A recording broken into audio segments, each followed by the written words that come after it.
So I'm almost reluctant to tell you about this. Every time I do, somebody will complain, "You're breaking the law." I'm not breaking the law. And in order for me to explain that I'm not breaking the law, I'd have to spend 12 minutes of a video telling you about it. The other day, though, I told you that there was a raccoon crawled up on the porch when I was feeding the cat about 5 o'clock in the morning. And I wasn't really sure how I was going to trap it in the live trap because the cat had already been trapped in this twice. So I didn't want to trap her again. So I was trying to figure it out. Well, several people suggested using marshmallows. And I thought, hey, that's a great idea because cats don't like marshmallows. So I went to the Dollar General the other day on my normal trip to Dollar General, and they didn't have any. So I used candy corn. They were selling candy corn. And I was successful. I caught a raccoon, and I relocated it, and I'm not breaking the law. Check your own laws, county, state, all that stuff. See if you can relocate animals. But here in Missouri, in this county, you can relocate them. So, used candy corn, caught a raccoon, relocated it. Well, the very next day, the cat food was gone again. And what raccoons do is they'll take the food and put it in the water. So you can tell it was the raccoon who was eating the food because they got the water all messed up with the cat food. So I put a trap out again, got some more candy corn. Well, the first time I set it up, raccoon outsmarted me and dug up underneath here. You can see where they dug, you can see the candy corn there, and they dug a little thing in there. So the second day I did it again. I put the stick here, put a brick on top so they couldn't lift the live trap up. And he got most of the candy corn again. And I don't know how he did it this time. I'm really not sure. So he's outsmarting me. So I guess I'm gonna have to get marshmallows, and I don't know. I don't know. He's really tricky. I've never had a problem trapping raccoons before. So today I wanted to talk to you again about these preppers, stockpilers. The problem I see with stockpilers, preppers, is they don't test. They never test their theories. Living off grid, I have to test what we do because I'm living off grid. When it doesn't work, that means I'm not living correctly. The other day, I told you about the chicken food. We were putting it out in the camper, storing it out there. And I knew we could get mice. So we put out mice traps and different things, and no big deal. Well, we got one bag opened and it was moldy. Somehow I got moisture in it. Not sure how, camper was dry. So I suspect what's happening is it was drawing moisture in just from the humidity. So we got 2 barrels that we can seal up. They got the lids on them. And that seems to have solved our problem. So we stored chicken food in the barrels now. If it was an SHTF situation, like these preppers are always talking about, you gotta stockpile for SHTF. Well, when he had stockpiled all his chicken food, or whatever, they don't have chicken food because they don't have chickens because they stockpile. But assuming they stockpiled something, and they didn't go and check it, and the thing is that chicken food wasn't in there very long, maybe 2 months, maybe, and it already molded. Well, imagine SHTF, you can't go buy anymore, and your entire stock of rice that you were going to eat is bad. Mice gotten into it or whatever. I just don't feel like stockpiling is ever a good solution. It always seems to cause problems that you don't anticipate until it's too late, because you can't fix it once SHTF has come about. As you know, I have solar panels. Got 1,000 watts of solar panels and some batteries. And somebody asked me, what are you going to do when your batteries go bad? Well, that's a good question. I know how to regenerate batteries. I will just clean them. I know how to fix them. And the thing about my plan is I don't really need the batteries once SHTF happens.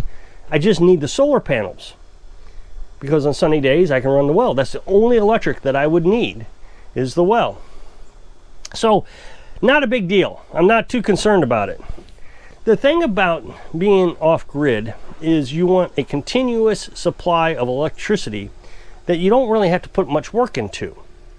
So the 3 things that I can think of is wind. If you live in a windy area, of course we don't live in a very windy area, you can get a little wind generator. I had one in the past and it did okay. I use it as a hybrid with my solar panels. I hooked them both up together. The panels make a lot of volts, but very little amps. What I found interesting is this little old I don't know, 1950s generator, car generator I used. It produced a lot of amps, but didn't produce a lot of volts. So when I put them together, they both supplemented each other quite well. I got lots of amps and lots of volts. Charged the batteries right up. But like I said, I really didn't have a lot of wind. So if you're in New Mexico or West Texas, windmills would be a really good idea. Now, solar panels are really good. Here in Missouri, about half the year is really sunny. The other half, it gets pretty difficult with solar panels, and we've ran into this issue, and we've had to run the generator a few hours a day during the winter. There's just not enough hours in the day to get enough electricity with the clouds.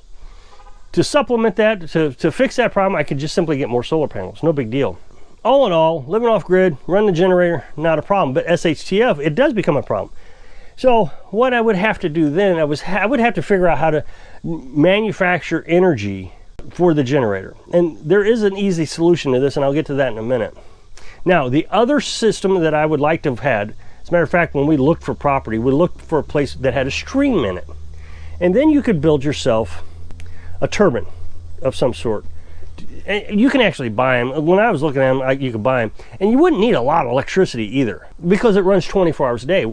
Whereas solar panels, they only run for as long as there's sun.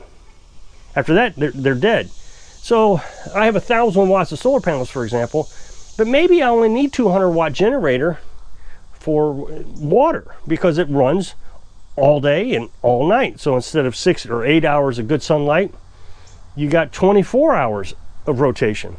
So the batteries would charge up overnight and during the day, and you'd never run out of electricity with it. It would be a really good system. So if you lived in a windy area that always had wind, that would be a good system. And then water turbines, streams, would be the first primary system I would want to go for. Solar being the third. Everything beyond that takes labor and energy. So the other day, I had one of these guys, you know, I know everything about living off grid because I'm a genius. And so we're talking about SHTF. And so what he suggested was that instead of using solar panels and batteries, because they're costly, they don't produce a lot of energy, which they don't. For the size they are, they really don't produce that much. That we should build a steam generator. So it would run off steam that would turn a turbine. And so I looked this up. Do they even sell these things? Well, they don't sell them, so that means I got to build one. So you got to know how boilers work and the whole thing. And I'm not a metal guy. I can build a lot of things with wood. Built the house, I built the camper. I've built a lot of things in my life with wood. But when it comes to metal, I don't have any clue. I don't know how to weld or anything.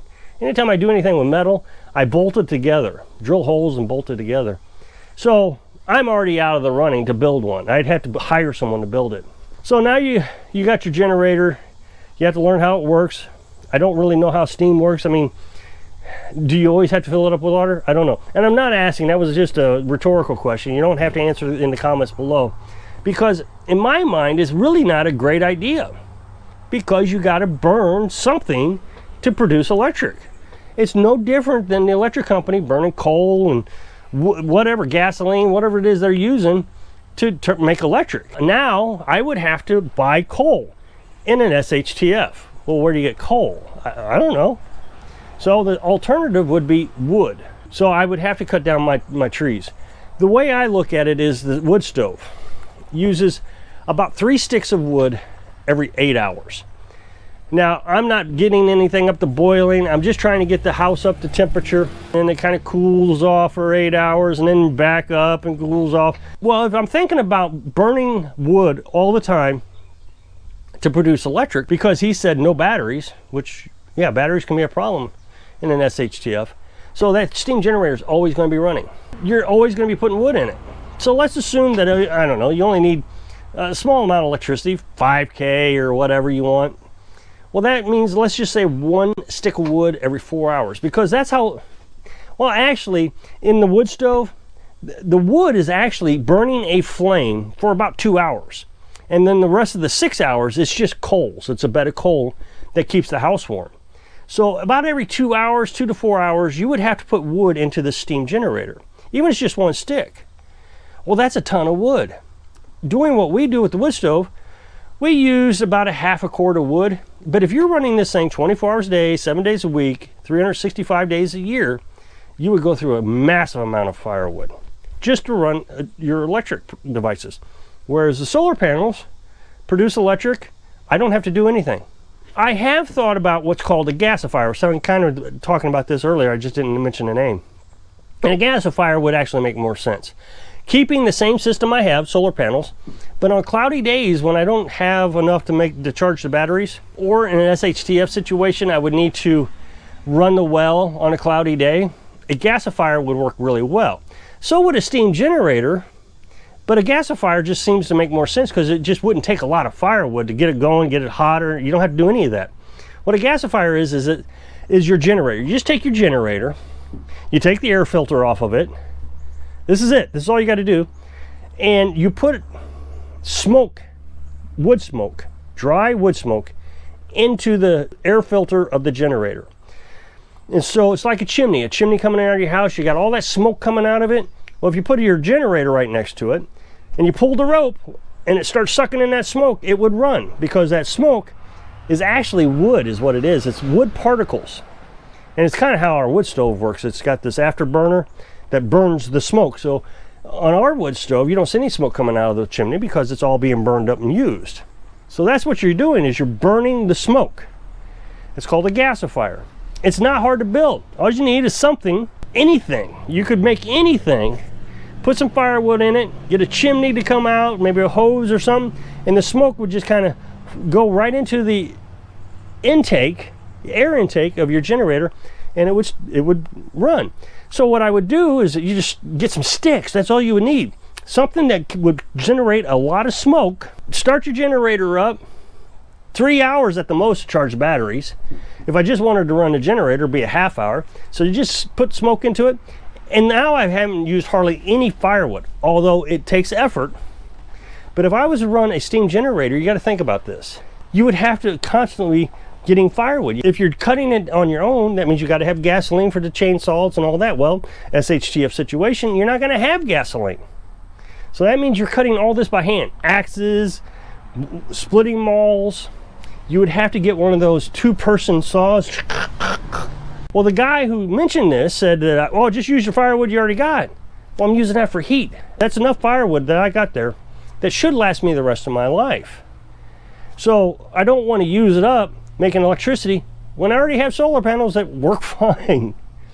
So I think a lot of people like trying to reinvent the wheel.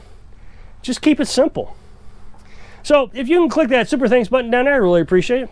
So I hope I can inspire you to keep it simple so you can live your dreams. Thanks for watching.